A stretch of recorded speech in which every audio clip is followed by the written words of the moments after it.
Bonjour. La dernière fois, nous nous sommes quittés sur l'échec de la mission de Jésus, dont le cadavre est enveloppé dans un linceul, mis au tombeau avec la pierre roulée sur le tombeau. En Marc, Jésus meurt seul, abandonné de tous. Alors, certains d'entre vous m'ont écrit, mais enfin, comment ça se fait, puisque en Jean 19, 25, il est écrit que près de la croix se tenaient Marie, la mère de Jésus, les femmes et le disciple que Jésus aimait. En fait, cette question est intéressante, par-delà la question de la distance, pour relever la différence d'approche théologique entre les évangélistes.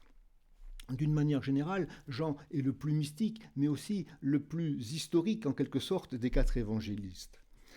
C'est le seul, par exemple, à noter que la mission de Jésus s'étale sur 3 ans, ou bien qu'il existe une piscine à 5 colonnades dont on a retrouvé les traces avec des fouilles archéologiques. Donc on peut penser que Marie et Jean, le disciple que Jésus aimait, étaient effectivement près de la croix. En fait, à travers cette proximité, Jean veut noter notamment la place particulière de la mère de Jésus, et c'est cela qu'il a voulu mettre en relief. Marc, au contraire, veut pointer sur la solitude du Christ en croix, sur le caractère absolument inouï de son sacrifice et sa qualité d'unique médiateur. Du coup, au pied de la croix, auprès de la croix, il n'y a personne. Jésus est tout seul. Personne au pied de la croix, si ce n'est pour l'injurier, et les femmes qui sont là regardent de loin à distance. Et en méditant sur la passion de Marc, nous avons peut-être compris que nous étions nous aussi proches des disciples qui ont abandonné Jésus, ou des passants qui étaient là, qui hochaient la tête en voyant la croix. Aurions-nous fait mieux? Sommes-nous toujours de fidèles disciples? Cependant, quelles que soient nos faiblesses et nos difficultés, le Seigneur les a déjà toutes assumées et dépassées. Nous sommes donc invités à nous tourner vers lui avec confiance. Ceci étant, avec cette fin tragique sur la croix, où est la promesse de victoire sur le mal? Où sont les promesses du royaume qui grandit tout seul comme une plante, là automatée avec une garantie de fructification inouïe, 30, 60, 100 pour 1? En épilogue du deuxième évangile, on trouve deux récits, la finale courte et la finale longue. La finale courte, en 16:1-8, rapporte la venue de 3 femmes au tombeau au matin suivant la Pâque. Ces 3 femmes sont celles qui étaient présentes en regardant de loin la crucifixion, et 2 d'entre elles avaient soigneusement regardé où le cadavre avait été déposé. Mais voilà qu'elles découvrent le tombeau vide avec un mystérieux jeune homme à l'intérieur qui leur déclare littéralement « Vous cherchez le Jésus, le Nazarénien, le crucifié, il a été relevé, il n'est pas ici, voici le lieu où il l'avait déposé. Mais allez, dites à ses disciples et à Pierre qu'il vous précède en Galilée, là vous le verrez. » Comme il vous l'a dit. Autrement dit, circulez, ici, il n'y a rien à voir. Et cette finale courte se conclut alors d'une manière très surprenante. Littéralement, et étant sorties, elles s'enfuirent du tombeau parce que tremblement et trouble les tenaient, et elles ne dirent rien à personne car elles avaient peur. Point. Mais heureusement, en quelque sorte, il y a le deuxième récit, la finale longue, qui parle des apparitions de Jésus ressuscité, de l'ascension du Christ, son retour au Père dans la gloire, et des débuts de la mission des disciples. Ouf, pourrait-on dire. Seulement voilà. Aujourd'hui, tous les exégètes sont à peu près d'accord entre eux pour affirmer que cette finale longue, tout en étant canonique, c'est-à-dire reconnue par l'Église comme texte inspiré faisant partie des évangiles, n'est pas de Marc lui-même. Elle a été rajoutée après coup sans être du même auteur. Évidemment, ça pose 3 questions. Première question, qu'est-ce qui permet d'affirmer que la finale longue n'est pas de Marc? Et une fois ceci établi, deuxième question, comment comprendre la finale courte comme fin pertinente du récit avec une chute aussi brutale? Qu'est-ce que ça signifie? Et enfin, troisième question, à quoi sert alors la finale longue? Pourquoi a-t-elle été rajoutée? Reprenons ces 3 questions en insistant très fortement sur la seconde. D'abord, qu'est-ce qui permet d'affirmer que la finale longue n'est pas de Marc? 4 raisons que je donne brièvement. Je tiens à votre disposition un exposé plus complet sur le sujet pour ceux que ça intéresserait. Première raison, l'attestation de la finale longue. La finale longue est absente des 2 principaux manuscrits complets les plus anciens de la Bible qui datent du IVe siècle, le Sinaiticus et le Vaticanus. Et à la même époque, dans son histoire ecclésiastique, Eusèbe de Césarée indique aussi une fin avec la sortie des femmes du tombeau en 16:8. Deuxième raison, un vocabulaire qui est spécifique à la finale longue. 7 verbes, notamment, ne sont employés que dans cette finale longue. Les verbes poraomai, theaomai, apisteo, etc. Et puis encore des expressions courantes, comme par exemple après cela, metatauta, ou bien l'adverbe plus tard, husteron, qu'on ne trouve que dans la finale longue. Troisième raison. Il y a des ruptures dans le récit entre la fin de la finale courte et le début de la finale longue. Pendant le repas pascal, Jésus, par exemple, annonce aux 12 une apparition en Galilée après son relèvement. Puis le jeune homme la rappelle dans la finale courte au profit des disciples et de Pierre. Or, la finale longue ne parle ni de Pierre, ni même de la Galilée. Ça n'est pas logique. Et on apprend subitement, au début de la finale longue, qui est Marie de Madeleine, de laquelle il avait chassé 7 démons. Alors que Marc n'en avait jamais parlé jusqu'ici dans les 3 mentions précédentes du nom de Marie-Madeleine. Ce n'est pas logique non plus.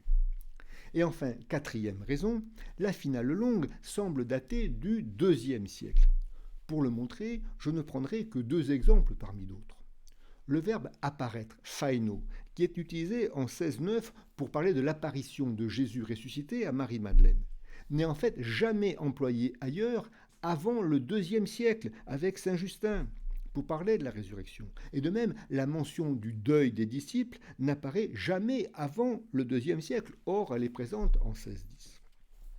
Au bilan, s'il n'y a aucun élément probant à lui tout seul, on est en présence d'un faisceau d'indices très convergents pour affirmer que cette finale longue n'est pas de Marc, mais lui est postérieure.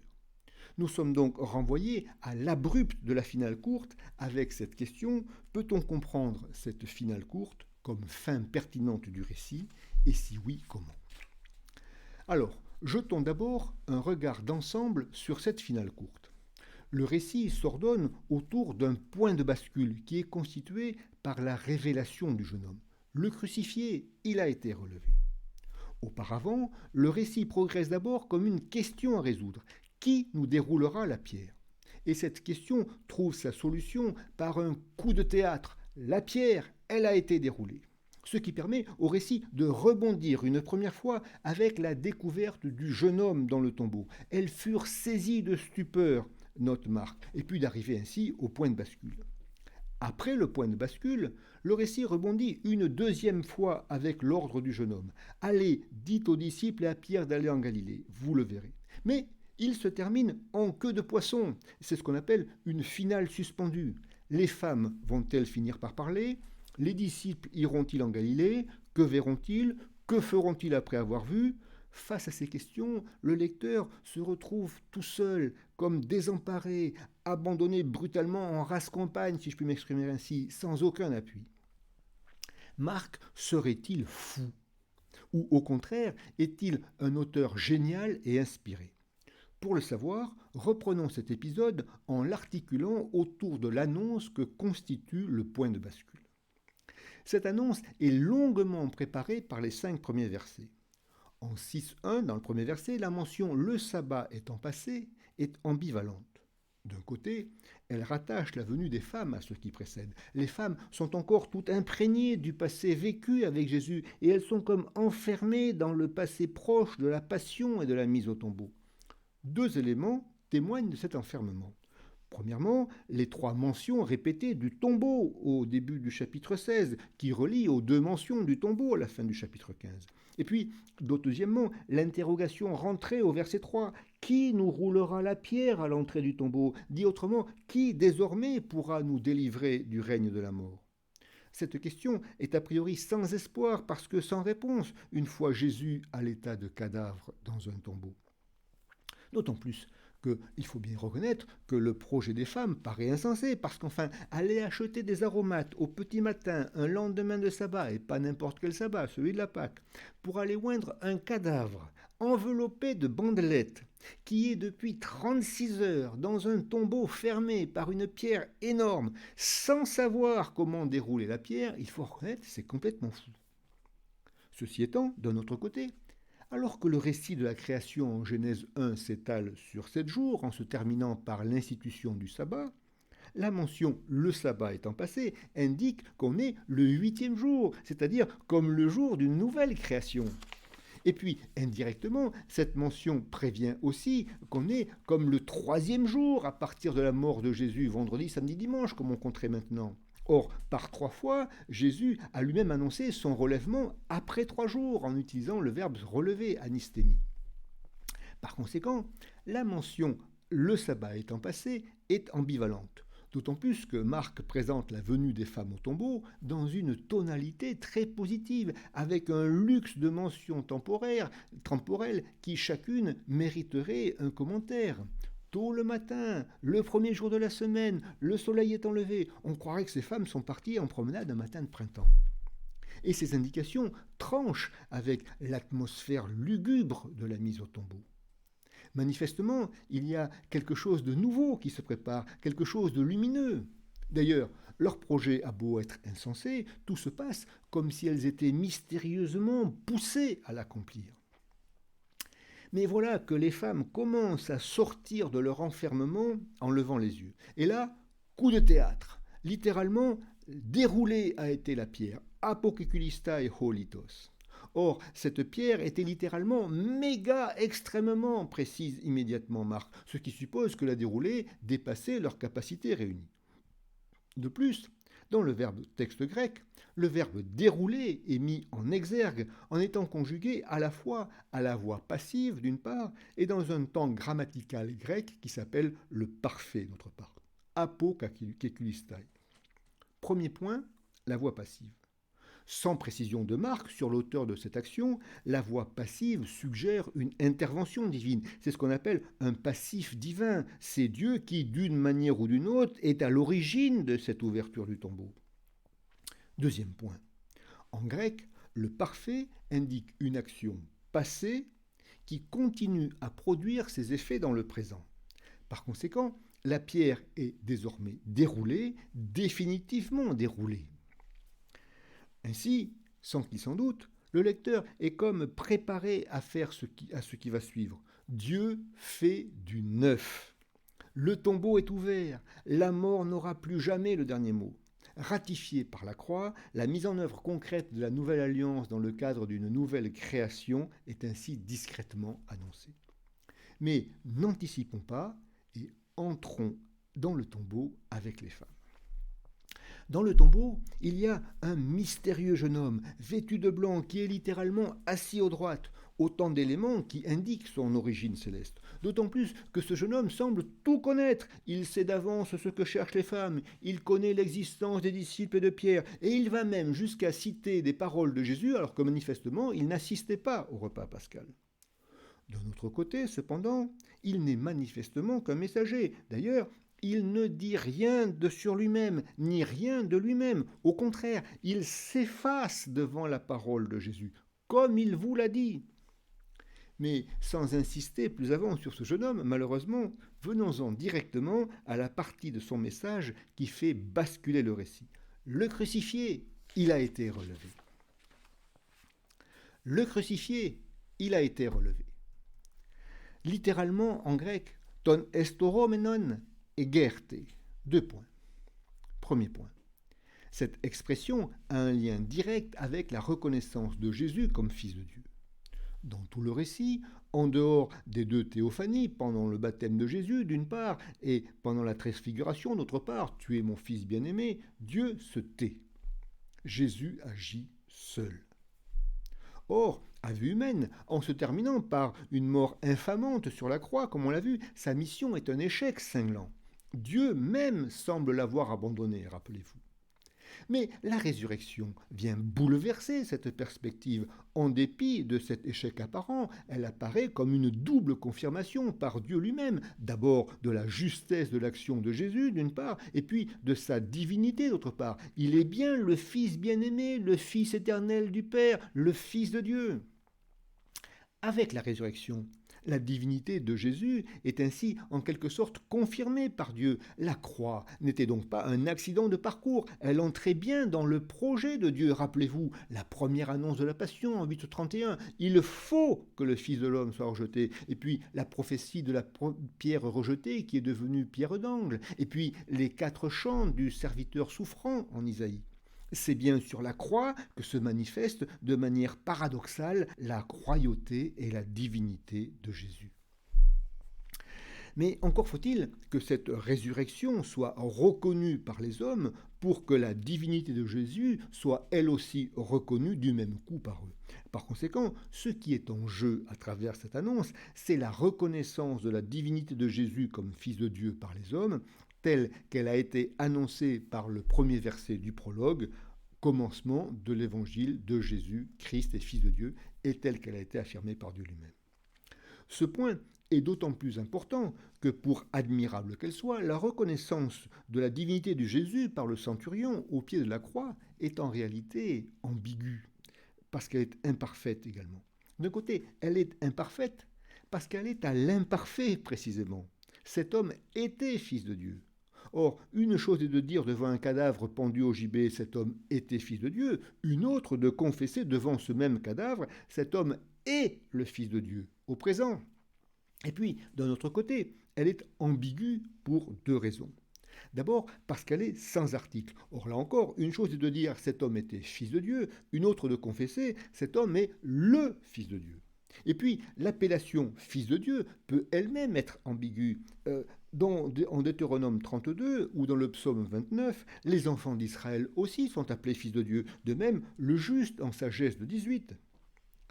Ainsi, à travers la reconnaissance de la résurrection, ce qui est en jeu, c'est la reconnaissance de la divinité du Christ par les hommes, telle qu'elle a d'abord été affirmée, puis confirmée par Dieu lui-même. Deuxième point. Ces trois mots, en fait, expriment le noyau de la foi chrétienne, ce qu'on appelle le kérygme. Prenons successivement chacun des deux termes de cette expression dans le terme grec. Premièrement, ton estoroménon, le crucifié. En grec, c'est à nouveau le parfait à la voix passive qui est employé. Le parfait, action passée, qui continue à produire ses effets au présent. Ainsi, pour traduire correctement en français, il faudrait écrire « celui qui a été crucifié et dont la crucifixion continue à produire ses effets au présent. » Celui qui a été crucifié dont la crucifixion continue à produire ses effets au présent.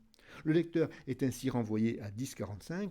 Le Fils de l'homme est venu pour donner sa vie en rançon pour la multitude, passée, présente et future. Deuxièmement, il a été relevé, égerté.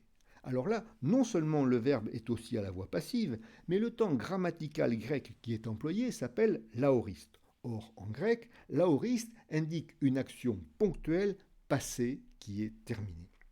Autrement dit, ça y est, c'est fait, il a été relevé. Rappelez-vous d'ailleurs la précision du jeune homme en 16,6, il n'est plus ici. D'ailleurs, ajoute le jeune homme, voici l'endroit où il avait déposé, comme il a été ressuscité, eh bien il n'est plus là. Ce n'est pas la peine de rester ici, il n'y a rien à voir, une fois encore, circuler. Notons au passage que ce jeune homme aurait très bien pu dire, comme Paul l'écrira à 1 Corinthiens 15, Christ est mort, à l'aoriste, c'est fait, c'est terminé, et il est ressuscité au parfait pour insister sur le fait que la résurrection continue aussi à produire ses effets jusqu'au présent. C'est réversible. En fait, ce qui est en jeu ici, à travers ces trois mots, le Christ, il est relevé, le crucifié a été relevé, c'est le noyau de la foi chrétienne, ce qu'on appelle le kérygme. Et Marc insiste sur la croix qui continue à produire ses effets. Rappelez-vous d'ailleurs l'emploi du verbe déchirer, schizo, par Marc. Au moment du baptême du Christ, en 1,10, avec les cieux qui se déchirent, et au moment de sa mort, en 15,38, avec le voile du sanctuaire dans le temple qui se déchire. Par sa mort et sa résurrection, Jésus rétablit de manière définitive la relation avec Dieu. Le crucifié, ton estoroménon. Jésus triomphe du péché par son obéissance jusqu'à la mort sur la croix, et il nous montre le chemin pour vaincre le péché dans nos vies, se renoncer, prendre sa croix, le suivre en se faisant le plus petit, le serviteur de tous. La croix continue ainsi à produire ses effets dans le temps. Et puis, il a été ressuscité, égerté. Jésus triomphe de la mort par ses résurrections. Si en 8,34, le Christ avait invité celui qui veut être son disciple à se renoncer et à porter sa croix, ce n'est pas par fatalisme et encore moins par masochisme, mais parce que derrière chacune de ces croix, il y a une fructification, une résurrection qui se profile, parce que la vie est jaillissement, recommencement, résurrection, dès maintenant à la suite de Jésus et jusqu'en la vie éternelle. On comprend alors pourquoi ce récit est en même temps focalisé sur la croix, comme on l'a vu la dernière fois, tout en baignant en permanence dans une atmosphère de résurrection à travers l'emploi répété des verbes egeiro et anistémie, qui sont des verbes synonymes, se lever, se réveiller, se relever. Rappelez-vous, au début du ministère de Jésus, en 1 29-31, la belle-mère de Pierre qui a été relevée pour qu'elle puisse servir. Et puis, au chapitre 4, la tempête apaisée, Jésus endormi qui s'était réveillé pour les sauver de la mort. Et puis, en Marc 5, la fille de Jaïr que tout le monde disait morte et qu'il avait réveillée et fait se lever. Et puis, les trois annonces de la passion avec la résurrection, le verbe anistémie, se relever. Et de nouveau, après la transfiguration, quand il avait à nouveau déclaré qu'il se relèverait des morts, suscitant l'incompréhension des disciples sur le sens de cette déclaration. Qu'est-ce que ça veut dire, se relever des morts? Et encore, en 9-26, le fils sourd-muet épileptique laissé pour mort et que Jésus avait fait se relever. Et le fils relevé s'était dressé. Et enfin, au chapitre 12, la controverse avec les Sadducéens. Dieu n'est pas le Dieu des morts, mais le Dieu des vivants. Le crucifié, il a été relevé. En fait, c'est ce paradoxe vertigineux que nous revivons à chacune de nos messes, où nous rappelons le sacrifice du Christ sur la croix en étant baignés dans la lumière de la résurrection. Nous célébrons la messe le dimanche. Et puis, c'est ce paradoxe qu'indique aussi le crucifix, le signe des chrétiens. Sinon, comment comprendre que les chrétiens aient pris comme signe de reconnaissance un homme cloué sur une croix? C'est complètement fou. Ce serait complètement fou.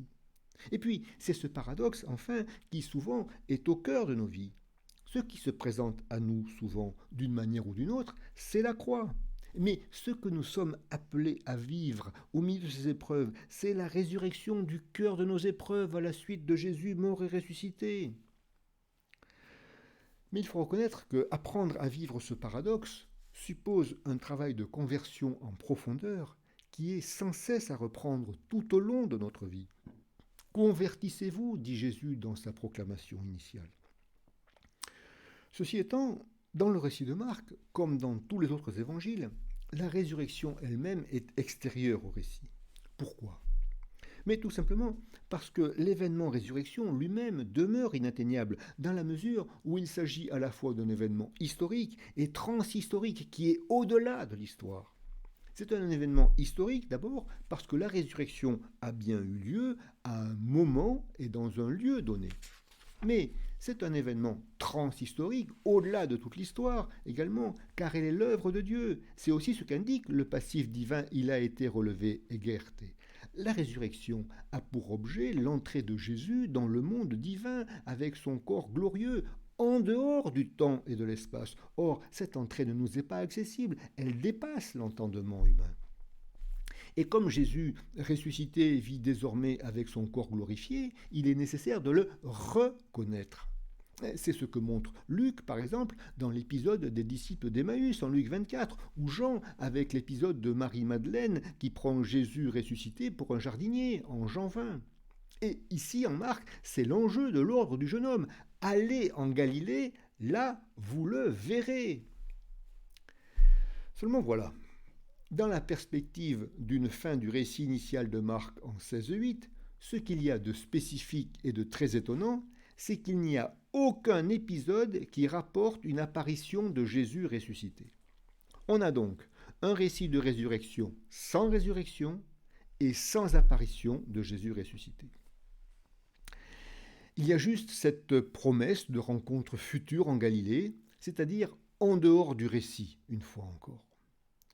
Et quand on y rajoute la fin brutale en queue de poisson en 16:8, il faut quand même avouer que là, Marc, il est quand même gonflé, si je puis m'exprimer ainsi. D'autant plus que cette promesse reprend une annonce qui est faite par Jésus lui-même à ses disciples pendant le repas pascal. Littéralement, après avoir été relevé, moi, je vous précéderai en Galilée, et qui est reprise par le jeune homme dans la finale courte. Donc, la moindre des choses aurait été d'honorer cette promesse de Jésus à l'intérieur du récit, a fortiori si la résurrection est la clé pour reconnaître en Jésus le Fils de Dieu. Comment expliquer cela? Pour le comprendre, voyons la suite du message que le jeune homme délivre aux femmes dans le tombeau. Allez, il vous précède en Galilée. Là, vous le verrez. Premier point. Cet ordre introduit un nouveau statut du disciple. Il n'y a pas moins de 46 emplois du mot disciple dans le récit de Marc, contre 35 dans le récit de Luc, alors qu'il est 2 fois plus long presque. Et ces emplois en Marc sont presque tous au pluriel, et les 3/4 d'entre eux désignent les disciples de Jésus. Ce sont littéralement les disciples de lui en grec, voire même ses propres disciples en 4,34. De plus, en Marc, la notion de disciple est très poreuse, y compris dans sa définition. D'un côté, le disciple, c'est celui qui se met à suivre Jésus derrière lui. Rappelez-vous l'appel des 4 premiers disciples, puis l'appel de Lévi, puis l'appel des 12 qui était fait pour être avec lui, et puis Bartimée à la fin du ministère public et qui se met à la suite de Jésus après avoir rejeté son manteau et bondi vers Jésus et recouvré la vue. Mais d'un autre côté, en Marc, on peut aussi suivre Jésus sans être disciple, comme les foules en 3,7 et 5,24. Et puis inversement, il y a ceux qui ne suivent pas, mais sont pour Jésus, et Jésus nous dit ne les empêchez pas. Tant et si bien que la qualité de disciple dans le récit apparaît fondamentalement poreuse, ouverte, disponible à tous. Alors bien sûr, il y a d'abord les 12 qui sont constitués comme des témoins exemplaires, mais pas seulement. Rappelez-vous en 8,34, c'est la foule qui est appelée. Si quelqu'un veut me suivre, c'est ouvert à tout le monde. D'ailleurs, Jésus multiplie les déclarations qui vont dans le même sens. Jésus s'adresse ainsi à plusieurs reprises à quiconque. Mais ici, avec la révélation du jeune homme aux femmes, c'est ici que le disciple reçoit son statut définitif, avec un changement fondamental. Jusqu'ici, il fallait suivre pour être disciple. Dorénavant, il faudra d'abord poser un acte de foi en Jésus mort et ressuscité pour être qualifié de disciple et pour se mettre à la suite de Jésus.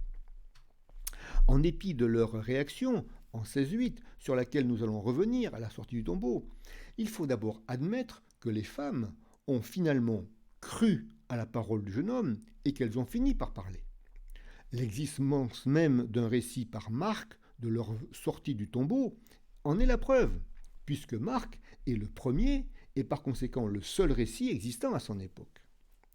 Puis, les disciples ont cru à la parole des femmes et se sont mis en route pour la Galilée. Puis, Marc a cru les disciples au point d'écrire son récit pour témoigner. Et de proche en proche, depuis 2000 ans, maintenant jusqu'à chacun de nous aujourd'hui, c'est d'abord en faisant confiance en la parole d'un témoin, puis en posant soi-même un acte de foi, que chacun de nous peut, s'il le décide, se mettre à la suite de Jésus ressuscité et devenir à son tour un témoin, quelles que soient ses difficultés et ses incompréhensions. Rétrospectivement, on comprend alors l'insistance de Jésus sur la foi qui jalonne tout le récit.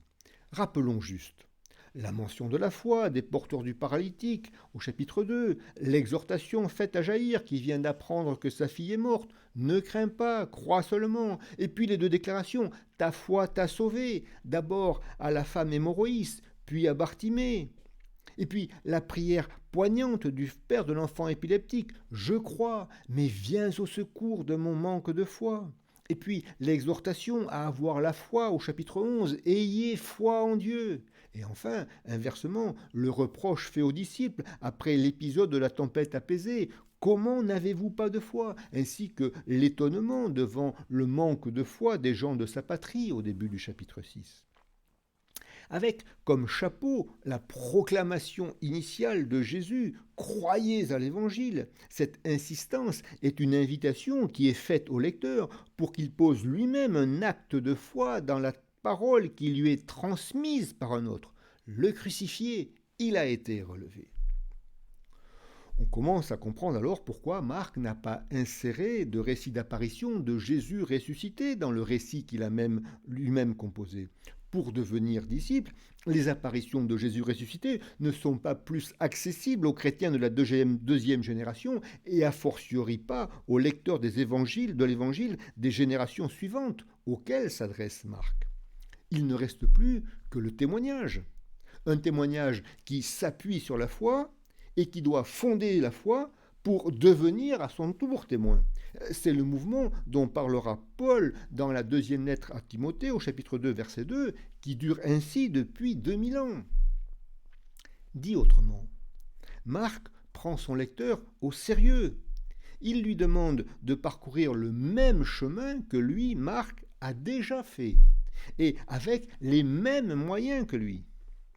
Mais sur quoi peut se fonder cet acte de foi? C'est le deuxième point qu'il nous faut regarder maintenant. Donc, deuxième point, sur quoi peut se fonder cet acte de foi? 3 cas de figure sont à considérer. Les disciples, le lecteur qui souhaite devenir disciple, les femmes. Premier point, premier cas, les disciples. Comme on l'a vu, ce jeune homme est un messager. Par l'expression « comme il vous l'a dit », il s'efface devant la promesse de la personne de Jésus en renvoyant à ce que Jésus avait annoncé au cours du repas pascal.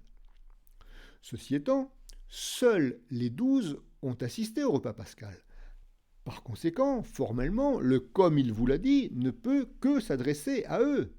Du coup, le message, a priori, ne concerne que les 12. En première approche, le terme de disciple est ici employé dans une conception étroite, il concerne les 12.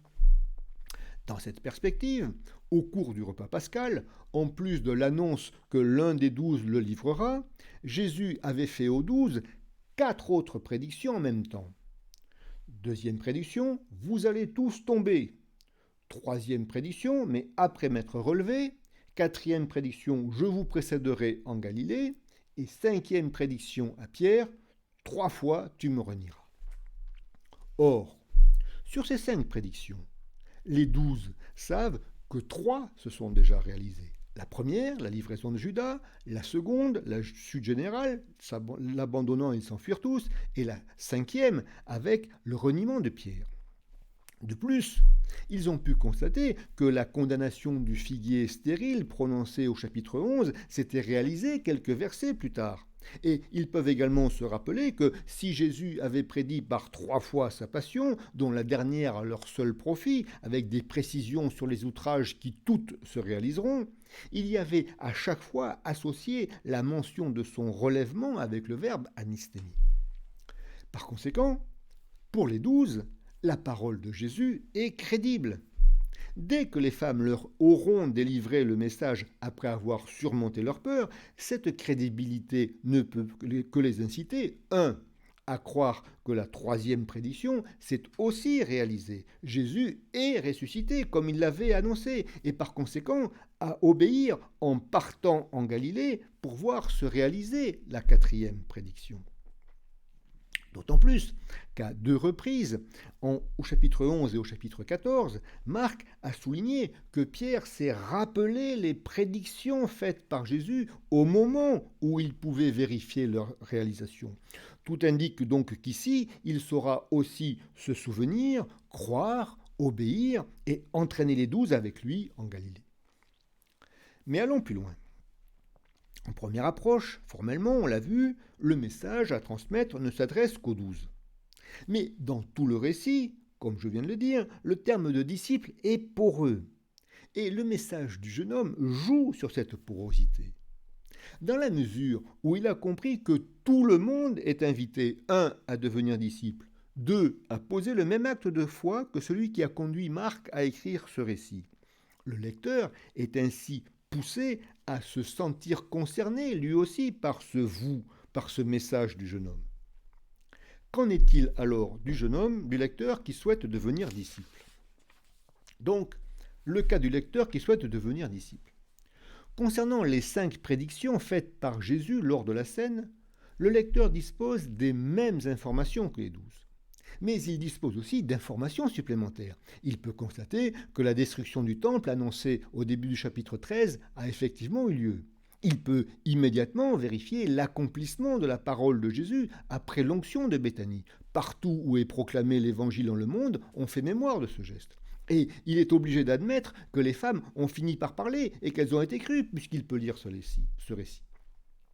Et en plus, il dispose de tout ce que Marc a préparé spécifiquement à son intention et qu'il est le seul à connaître, notamment les informations contenues dans le prologue, et plus généralement de l'ensemble du récit de Marc que Marc a savamment composé pour susciter et confirmer son acte de foi en Jésus, Christ et Fils de Dieu.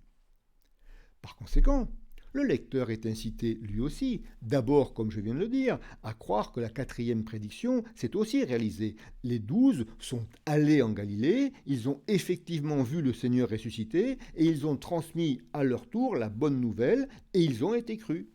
Et ensuite, par voie de conséquence, le lecteur est incité à poser ou à renforcer lui aussi l'acte de foi fondamental dans la 3e prédiction, la prédiction fondamentale, le kérygme, le crucifié, il a été relevé. Mais alors, pour ce lecteur qui veut devenir disciple à son tour, que peut bien vouloir dire « il vous précède en Galilée, là vous le verrez ». Il vous précède en Galilée d'une part. En Marc, la Galilée, c'est d'abord la patrie de Jésus. Il est de Nazareth en Galilée, 1,9. Mais c'est aussi le lieu où Jésus a débuté sa mission, au bord de la mer, le lac de Galilée, à Capharnaüm, et dans toute la région, au chapitre 1. Et c'est encore le lieu à partir duquel Jésus est parti vers l'autre rive pour la mission chez les païens. Bref, la Galilée, c'est la terre de la mission, en quelque sorte, à l'opposé de Jérusalem, de ses certitudes et de la stérilité de son temple.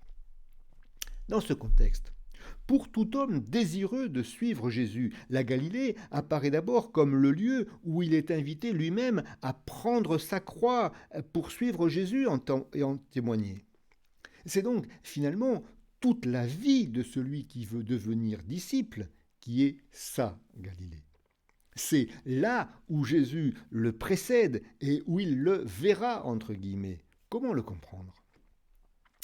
En ressuscitant, Jésus n'est plus lié aux lois de l'espace et du temps.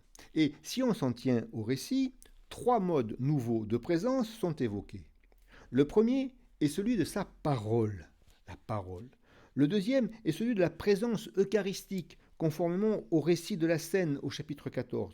Le troisième résulte de l'assistance de l'Esprit Saint qui a été promise par Jésus, sans parler de la prière quand on voyait Jésus prier lui-même.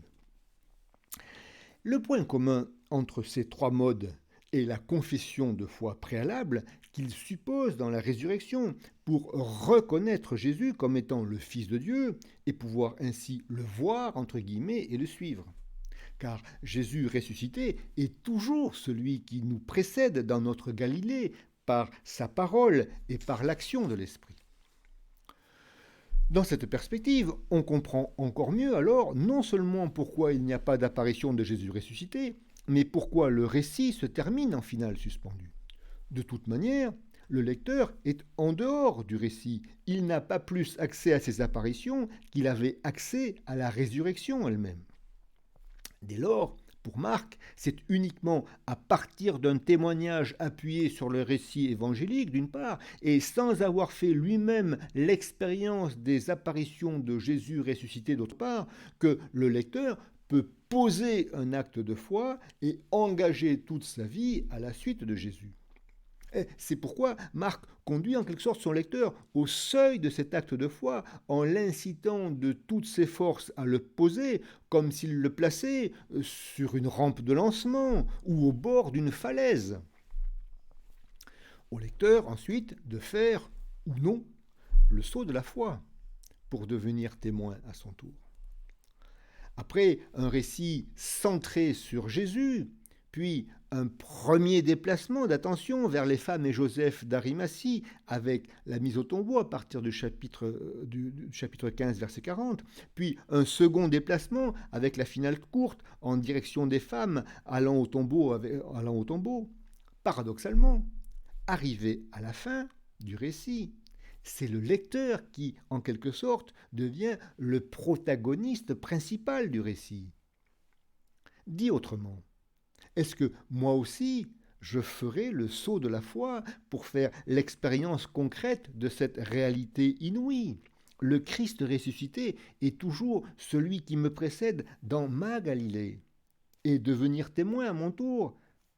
Ou encore, est-ce que je vais renforcer ma foi en reprenant ce récit qui, par sa finale suspendue, ne cesse de me placer en haut du tremplin en quelque sorte?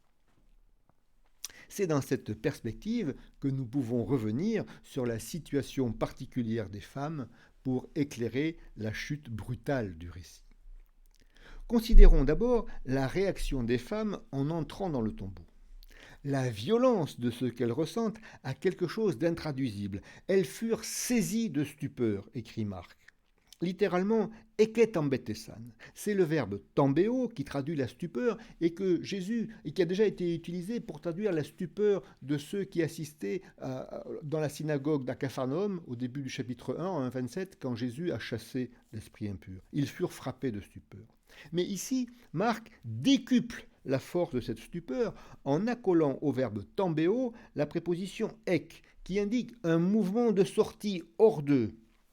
Brutalement mises en contact avec l'action même de Dieu, les femmes éprouvent face à la puissance de cette action comme une sorte de crainte religieuse extrême qui les saisit au plus profond de leur être. D'autant plus que, paradoxalement, cette puissance se révèle dans le vide d'une absence. Le cadavre n'est plus là.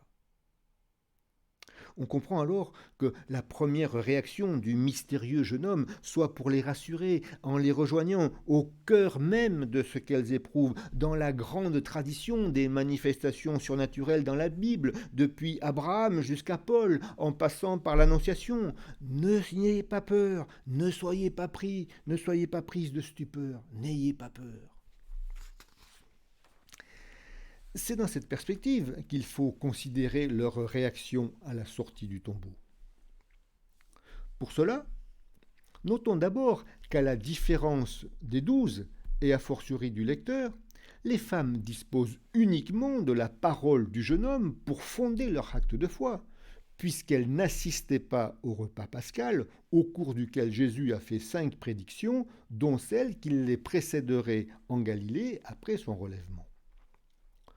Dans ce contexte, la réaction des femmes au sortir du tombeau apparaît alors comme un abrupt qui révèle d'abord l'ampleur de ce saut de la foi qu'elles ont à réaliser en étant confrontées brutalement à la profondeur insondable du mystère de l'évangile de Dieu, comme dit Jésus en 1,14. À vous, le mystère a été donné du royaume de Dieu, disait également Jésus à ses disciples en 4,12. Et dans l'immédiat, c'est à ces femmes et à elles seules que ce mystère est donné dans sa totalité. Le crucifié, il a été relevé. Mais c'est abrupt et d'autant plus vertigineux que le saut de la foi qui leur est brutalement demandé s'accompagne immédiatement d'une demande de témoignage. Ainsi, la peur qu'elles ressentent est aussi une peur de mission. Elles vont non seulement devoir prendre immédiatement position par rapport à la mort et à la résurrection de Jésus, mais aussi aller affirmer dès que possible sa résurrection aux disciples. D'un côté, on comprend que cet abrupt est à respecter. Il exprime toute la difficulté de ce saut de la foi, accompagné de cette mission à remplir. Mais d'un autre côté, on peut remarquer aussi que cet abrupt contient en lui-même comme une invitation à son dépassement. D'abord parce que le lecteur sait indirectement que les femmes ont fini par surmonter leur peur et parler. L'existence du récit évangélique en est la preuve, une fois encore. Et aussi et surtout parce que l'esprit est à l'œuvre. D'ailleurs, on peut se demander si les femmes n'ont pas vécu là le baptême dans l'esprit dont parle Jean en 1,8 à propos de Jésus. Entré dans le tombeau, royaume de la mort, sorti vers la vie avec Jésus ressuscité.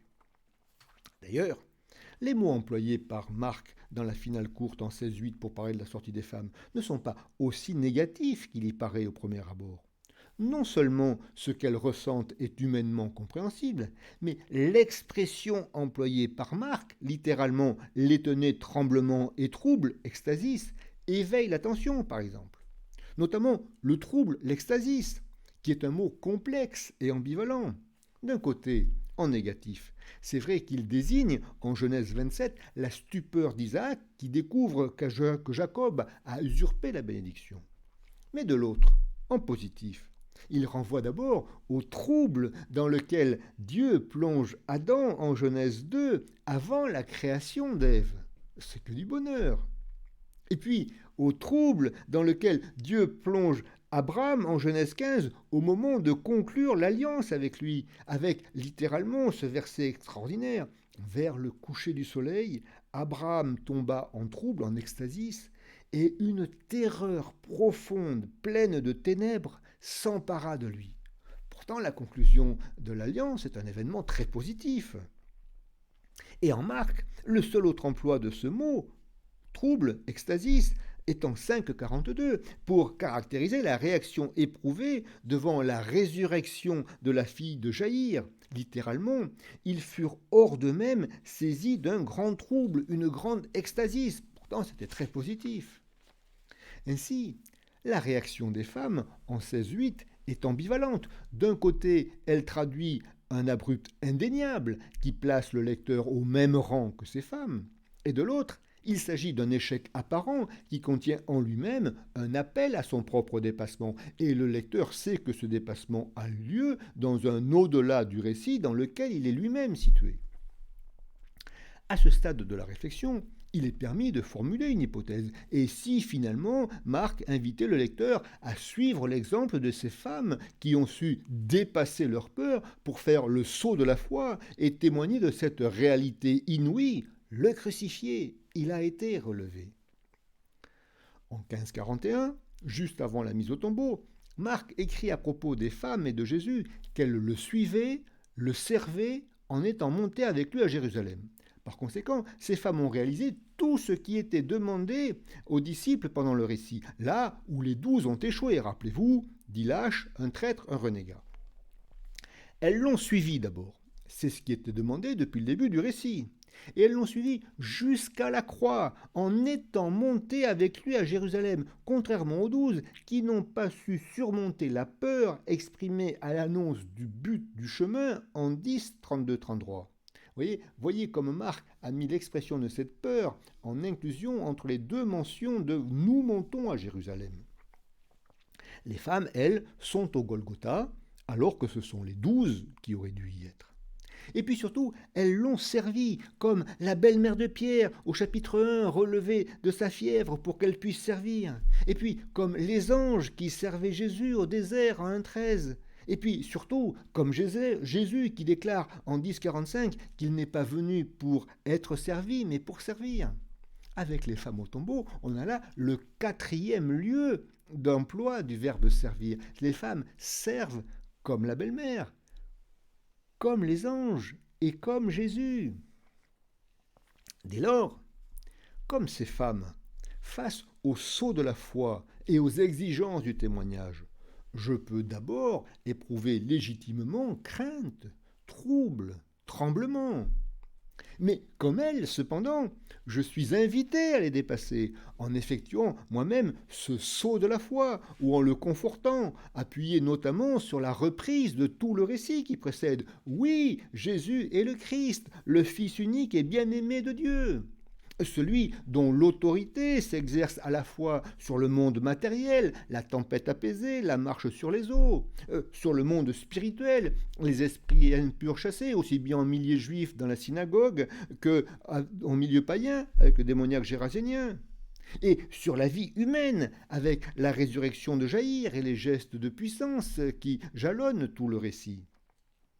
Oui, Jésus est bien celui qui non seulement guérit, mais celui qui nous sauve, en donnant sa vie en rançon pour la multitude, en réouvrant ainsi un chemin d'une manière définitive pour que l'homme puisse être uni à Dieu dès maintenant et pour la vie éternelle. Puis, en renonçant à moi-même, en prenant ma croix et en suivant Jésus qui me précède dans ma Galilée pour témoigner et servir, en me faisant le plus petit, le serviteur de tous, en acceptant de perdre ma vie si besoin. Au bilan, La finale courte apparaît bien comme la fin déroutante, certes, mais pertinente du récit. Les deux temps de la finale courte, commencement en 16.1.7, échec apparent en 16.8, appellent d'eux-mêmes un troisième temps, celui d'un recommencement en dehors du récit, en Galilée, dans ma Galilée. Et ce recommencement hors récit est d'abord confié aux femmes, puis aux disciples et à Pierre, puis à Marc, et de proche en proche à quiconque reçoit l'appel et y répond par un acte de foi en Jésus mort et ressuscité pour se mettre à sa suite et en témoigner. Le crucifié, il a été ressuscité. La finale courte est ainsi le commencement d'un chemin sans fin, ce qui non seulement renvoie au commencement du second évangile, au commencement de l'évangile de Jésus-Christ, Fils de Dieu, mais aussi amène à reconsidérer l'ensemble de cet évangile pour comprendre qu'il n'est lui-même que le commencement d'un chemin sans fin sur lequel, si nous tombons, un recommencement est toujours offert parce que toutes nos difficultés, nos incompréhensions ont déjà été assumées et dépassées par Jésus. Rappelez-vous, tout sera pardonné au Fils des hommes. Nous arrivons ainsi à la conclusion de notre parcours. Le second évangile est l'évangile des commencements. Conclusion générale donc, l'évangile des commencements. En première approche, comme nous l'avons vu, le récit est en deux parties de 3 sections chacune, avec un épilogue donc constitué par cette finale courte. Cependant, grâce au sommaire qui jalonne le récit, on l'avait vu, les transitions entre chacune de ces sections notamment, sont souples, un peu comme des fondus enchaînés.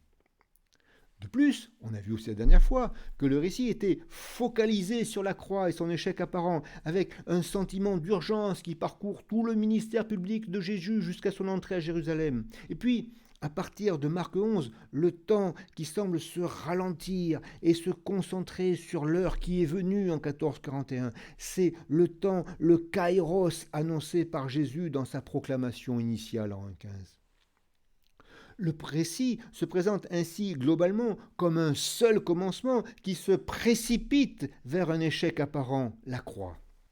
Mais cet échec apparent appelle de lui-même un recommencement. Il suffit de penser aux nombreuses promesses d'un au-delà du récit. Rappelez-vous notamment la fructification inouïe de la semence tombée en terre, suivie de la parabole de cette plante qui pousse toute seule, automatée en Marc 4, l'existence des surplus dans les multiplications des pains, aussi bien pour les Juifs que pour les païen, surplus incroyable pour tout le monde, avec la promesse qu'un jour, les disciples s'ouvriront, ephata, comprendront et verront eux aussi, comme l'aveugle de Bethsaïde, même si ça prend du temps, pour être eux-mêmes en mesure de nourrir les foules avec l'unique pain à leur disposition dans la barque. Rappelez-vous le chapitre 8. Et puis, rappelez-vous les annonces de la Passion, qui sont aussi des annonces de la Passion et de la résurrection, donc au-delà du récit. Et puis, la vision de Jésus glorifié dans l'épisode de la Transfiguration. Et puis, les 6 grandes révélations dans le discours eschatologique en Marc 13. Et puis, la promesse contenue dans l'épisode de l'onction de Béthanie en Marc 14. Et puis, le renouvellement par Jésus de l'annonce de sa résurrection pendant le repas pascal, assorti de cette clause de revoyure, en quelque sorte, en Galilée, avec les prédictions qu'il a faites. La finale courte constitue ce recommencement. Mais elle est aussi construite elle-même selon la même logique ternaire, commencement, échec apparent, qui appelle de lui-même un recommencement. Mais ce recommencement est en dehors du récit, en Galilée. Et ce recommencement se poursuivra dans ma Galilée, dans nos Galilées, jusqu'à la fin des temps. Au demeurant, Marc nous y a préparé tout au long du récit. Cette logique ternaire, commencement, échec apparent, recommencement, est présente à l'intérieur même du récit, faisant du second évangile une succession d'échecs surmontés. Du premier verset du prologue jusqu'au verset 45, l'épisode du lépreux, qu'est-ce que l'on a ? L'Écriture annonce Jean-Baptiste, qui annonce Jésus, qui commence son ministère avec un sentiment d'urgence, rappelez-vous les aussitôt. Mais ce commencement débouche sur une sorte d'échec avec l'ambiguïté de la proclamation du lépreux purifié et l'attitude de la foule. Jésus est comme entravé dans sa mission et il est obligé de se réfugier au désert. Cependant, au début du chapitre 2, on l'a vu, Jésus recommence, mais il est à nouveau bloqué. Il recommence avec l'épisode du paralytique, mais il est à nouveau bloqué. Et les 5 controverses qui se développent conduisent à un nouvel échec, la décision de le perdre en 3:6. Mais le grand sommaire qui suit immédiatement jusqu'au verset 13 du chapitre 3 montre Jésus qui reprend la mission. On vient à lui de toute la région et Jésus enseigne en parabole, manifeste sa puissance, amorce la mission en territoire païen avec l'épisode du démoniaque gérasénien. Mais cette annonce aux païens est un semi-échec. Jésus rembarque et il est mal accueilli dans sa patrie au début du chapitre 6. En 6:6b, néanmoins, Jésus repart. Il parcourait tous les villages à la ronde en enseignant. Mais il est l'objet d'une nouvelle controverse avec les pharisiens venus de Jérusalem sur le pur et l'impur, et il se heurte à l'incompréhension grandissante de ses disciples qui ne comprennent pas le sens de sa mission et qui ne comprennent pas non plus le rôle qu'ils seront appelés à y jouer. Cependant, à partir de 8:27, pour la dernière grande séquence, Jésus repart en mission plein nord vers Césarée de Philippe en territoire païen. Cependant, Marc précise qu'il est déjà sur le chemin de Jérusalem, ente hodo, en route vers Jérusalem, pour la dernière grande explication avec les autorités juives dans le temple, avant d'y subir sa passion après un ultime enseignement en Marc 13 face au temple. Le second évangile est ainsi une succession ininterrompue d'échecs surmontés, qui s'enchaînent à l'intérieur d'un seul commencement, des commencements qui se précipitent vers l'échec apparent de la croix, appelant d'eux-mêmes un recommencement. La finale courte est comme une reprise de tout le mouvement de ce récit, une mise en abîme, comme on appelle ça. Comme le récit se précipite vers l'échec apparent de la croix qui appelle un recommencement, la finale courte, qui est ce recommencement, se termine par un échec apparent qui appelle de lui-même un recommencement. Cependant, compte tenu de l'annonce du jeune homme, cette mise en abîme est volontairement incomplète. C'est peut-être là d'ailleurs la raison ultime de cette finale suspendue, l'annonce du jeune homme qui fait que ce recommencement se poursuivra en réalité hors récit jusqu'à la fin des temps.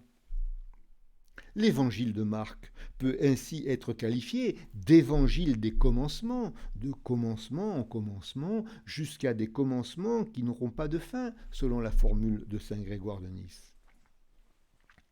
Et paradoxalement, c'est au lecteur qu'il revient de s'inscrire ou non dans ce recommencement. Marc a réussi le tour de force de transformer le lecteur en protagoniste principal du récit. Fera-t-il lui aussi le saut de la foi pour reconnaître en Jésus crucifié le Fils de Dieu, devenir témoin et avoir part ainsi à sa résurrection dans sa propre Galilée, là où il est invité à le voir, entre guillemets. Parvenu à la fin du récit, la liberté du lecteur reste totale et sa responsabilité immense. Mais quelle que soit la Galilée à parcourir, Jésus ressuscité est toujours celui qui me précède, comme il l'avait promis à ses disciples pendant le repas pascal, et comme l'a affirmé, l'a rappelé le jeune homme dans le tombeau. Et Jésus a promis l'assistance de l'Esprit Saint dans les épreuves. Finalement, ce que montre cette finale courte, et au-delà tout le récit de Marc, c'est que derrière chacune de nos difficultés, de nos échecs, petits ou grands, il y a toujours un recommencement possible, une fructification, parce que la vie est jaillissement, recommencement, résurrection, dès maintenant et jusqu'à la vie éternelle. Même si ce qui s'impose à nos yeux, c'est la croix et son échec apparent. Marc est génial et inspiré. Mais quelle place alors faire à la finale longue ? Datant vraisemblablement du IIe siècle, la finale longue apparaît principalement comme une sorte de sommaire des récits d'apparition mentionnés par les autres évangiles, en imitant le style de Marc. De plus, Dans le Codex de Bèze, un des 4 plus anciens manuscrits complets du Nouveau Testament, qui date du IVe siècle d'une part, et dans presque tous les manuscrits des anciennes versions latines des textes bibliques, effectués à partir des textes grecs, d'autre part, l'ordre des évangiles qui est attesté place Marc en dernier. Matthieu, Jean, Luc, Marc.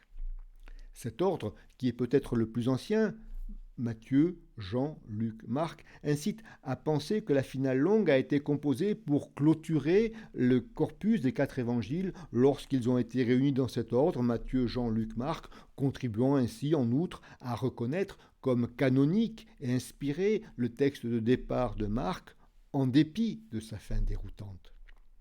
Comme si la communauté qui a reçu ce récit l'avait en quelque sorte authentifié, même si elle a éprouvé le besoin de le compléter. En outre, dans la finale longue, l'accent est mis sur la foi, et cela témoigne de la prééminence qui est désormais accordée à la foi pour se mettre à la suite de Jésus ressuscité. Finalement, on a ainsi comme une double lecture possible du second évangile. La première lecture, celle à laquelle on est habitué, avec la finale longue, plus kérigmatique si on peut dire, en dépit des spécificités de Marc, une telle lecture se rapproche des 2 autres synoptiques, Matthieu et Luc. D'ailleurs, Matthieu et Luc ont presque repris Marc dans son intégralité, à l'exception d'une trentaine de versets, comme on avait une petite trentaine. Du coup, c'est peut-être la raison pour laquelle Marc a été si peu commenté pendant plus de 19 siècles. D'ailleurs, on ne trouvait pas l'intérêt que ça a apporté par rapport à Matthieu et Luc, qu'il avait déjà entièrement, et qu'il y avait beaucoup plus. Et puis, il y a une seconde lecture, en s'arrêtant à la finale courte, en 16-8, d'autre part. Et c'est celle que j'ai essayé de vous proposer aujourd'hui, à la fois plus originelle, plus originale, plus existentielle même. Cette lecture est en fait beaucoup plus engageante dans la mesure où elle place le lecteur en haut du tremplin en quelque sorte, en le confrontant à la fois au scandale de la croix, au message de l'ange et à l'échec apparent de la chute brutale en 16-8. Eh bien, nous voilà donc arrivés à la fin de ces 5 entretiens de présentation de l'Évangile selon saint Marc. Juste un mot encore. D'abord, pour vous prier de bien vouloir excuser les imperfections, les coquilles, voire peut-être les erreurs qui existent dans ces présentations. Parler devant l'œil d'une caméra avec une présentation PowerPoint remise dans un logiciel vidéo, ce n'est pas comme en présentiel, comme on dit maintenant. C'est un métier, ça prend en faisant. Et puis ensuite, pour vous remercier pour votre écoute et pour toutes les observations qui m'ont été adressées d'une manière ou d'une autre. Elles m'ont beaucoup aidé. Et puis enfin, pour vous dire qu'à travers cette adresse mail, toujours active pour entrer en contact, je reste à votre disposition, si vous le souhaitez, avec toutes les modalités envisageables pour continuer à approfondir ensemble cet évangile. Et si ce n'était qu'un commencement ? La lecture de saint Marc va se poursuivre dimanche après dimanche tout au long de cette année. Pour la route, une pensée de Jésus en 2,17. Une parole, pardon. Je ne suis pas venu appeler des justes, mais des pécheurs. Avec l'image de ces femmes, au sortir du tombeau, frappées de trouble, d'extasis. Ces femmes qui, quand il était en Galilée, le suivaient, le servaient, en étant montées avec lui à Jérusalem. Ces femmes qui, dominant leur peur, ont fait le saut de la foi et sont devenues les premiers témoins de la bonne nouvelle. Le crucifié, il a été relevé. Au revoir, merci.